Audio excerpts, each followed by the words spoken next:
Welcome to Smarticus Tells History. All right, enough with the echo and fanfare. You're here for history, right? And not that boring crap you learned in high school.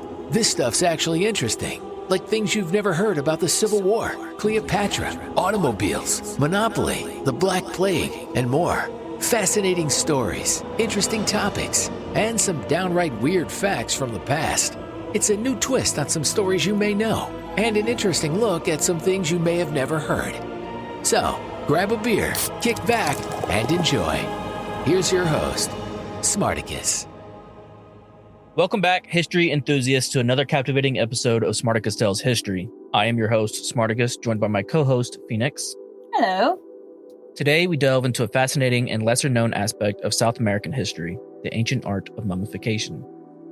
For this week's episode, our food item is Peruvian cream and spiced hot chocolate. Peruvian chocolate is some of the best-known chocolate in the world, so this is a great choice. The recipe is from eatperu.com. And it has pictures for those of you who might want to look into it. Yeah.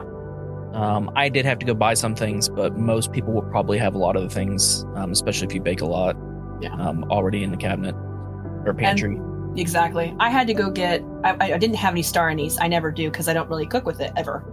So I went to the store and got anise seed, and I had to look up how to properly do that, to convert from one star anise pod to the seeds. And I think it said it was... half a teaspoon. Teaspoon, right? Not tablespoon. Right. Oh my God. No. Yeah, that'd be a lot, yeah. That'd be intense.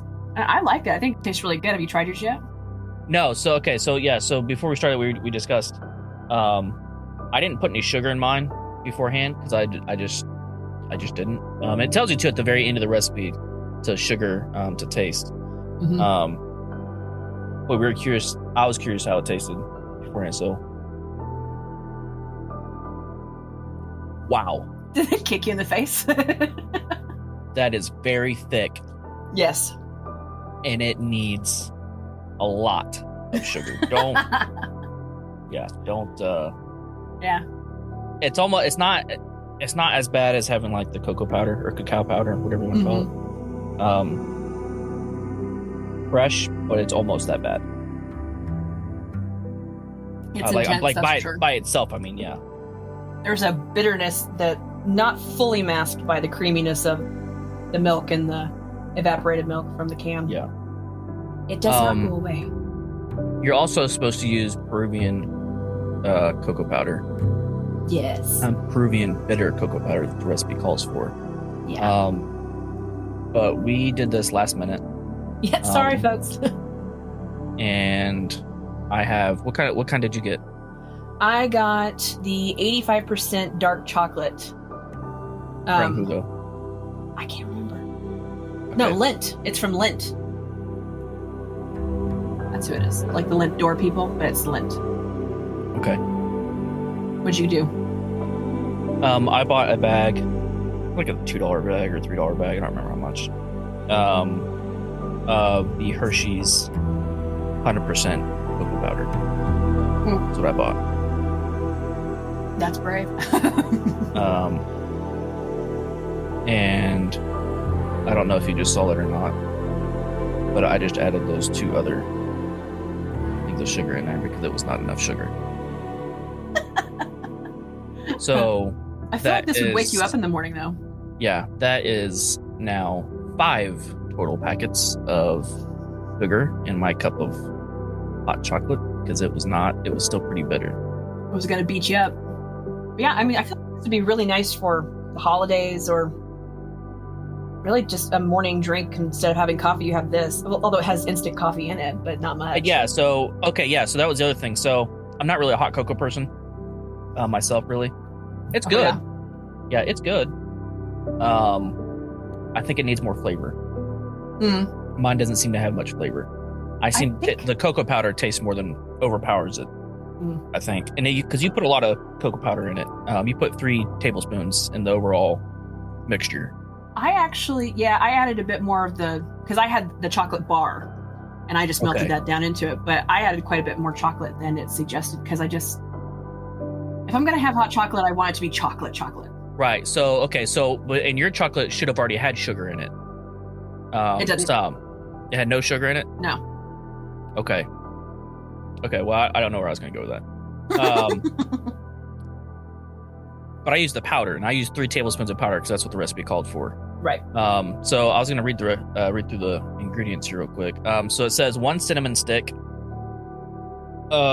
cloves, 1 orange peel dried, 1 star anise or anise, however you want to say it, 1 pinch nutmeg. So I didn't know what classified as a pinch. I just took my fingers and I just, I pinched it, but like, how much do you put in that pinch? Like, you can vary a pinch. Yeah. So, I put like 2 tiny pinches in. So, I didn't know like exactly. And then, okay, so it's got 1 pinch nutmeg, half a cup of water, 2 cups prepared whole milk, half a cup of evaporated milk. And so I had to go get the evaporated milk because I didn't have that. I had to get, I substituted the star anise with fennel seeds. Because that's what Google told me to use. They said substitute star anise with fennel seeds. So I said, okay. And then I did actually have, so I didn't have a cinnamon stick. I had ground cinnamon. So I did that instead of the cinnamon stick. And I didn't have cloves, but I did have ground cloves. Oh my. So I used ground cloves. So you cloves didn't take any of it out. So I didn't take any of the cloves itself out. That could be why mine tastes so bitter. That's exactly what I was thinking. Oh but my. It was only like a little bit. Right.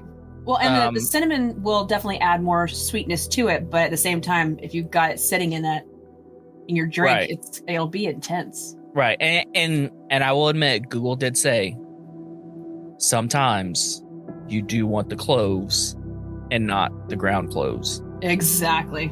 And I'm assuming that this is probably one of the reasons, because throughout the recipe, as you're reading it, you're supposed to strain the anise and the cloves and the cinnamon and the stick and the picture. Okay, so it doesn't tell you in the instructions either. We just talked about this.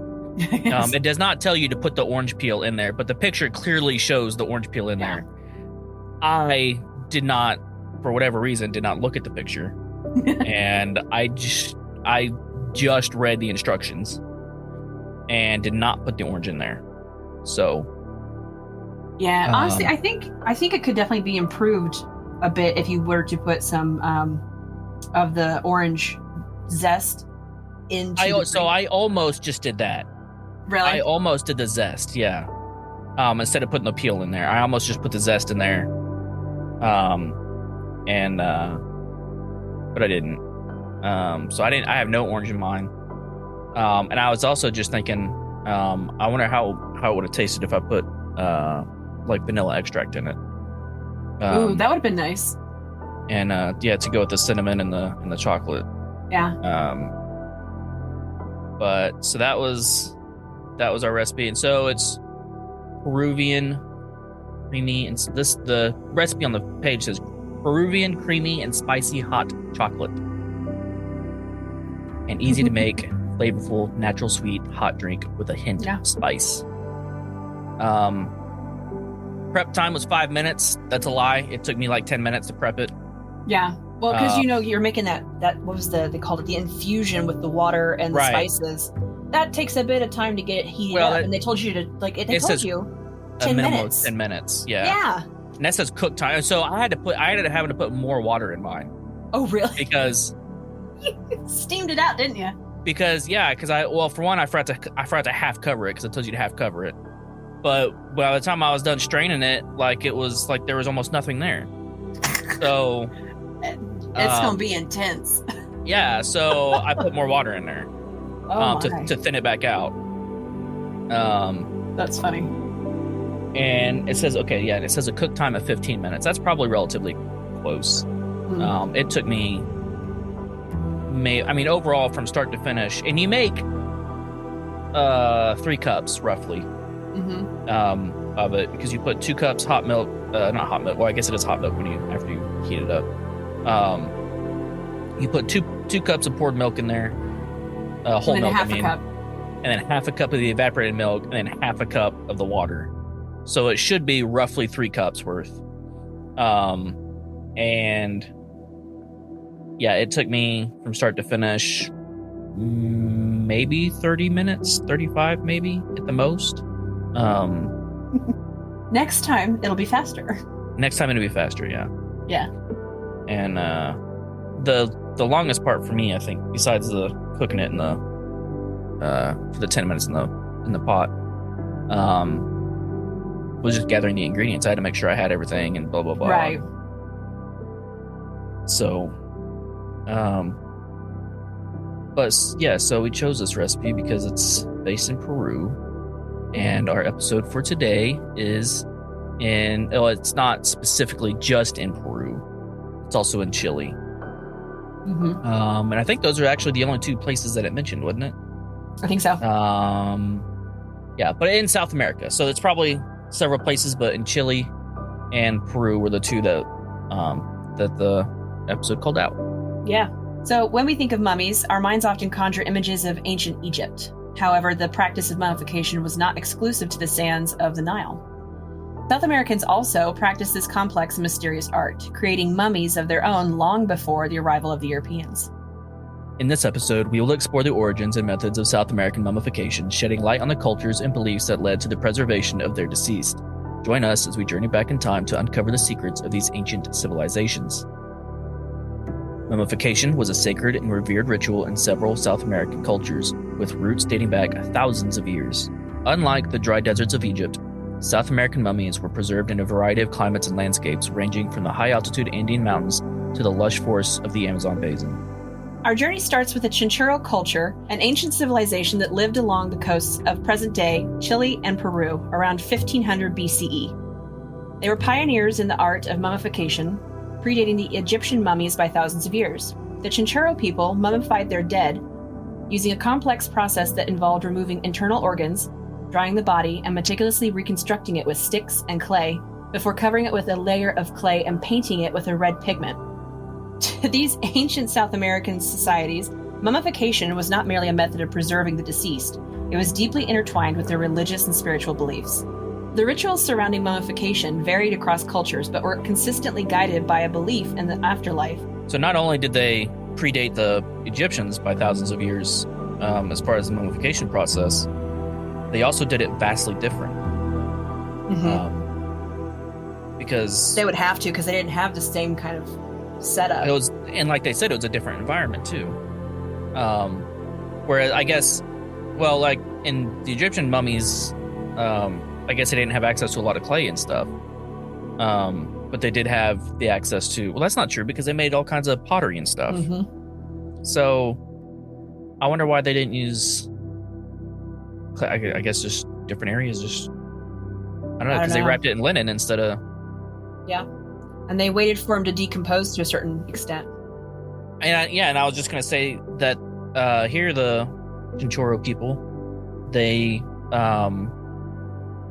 dried the body, whereas the mummies, they drained it of fluids. And I don't know if that's ensanguinate. Yeah, I think that's the right word. Yeah.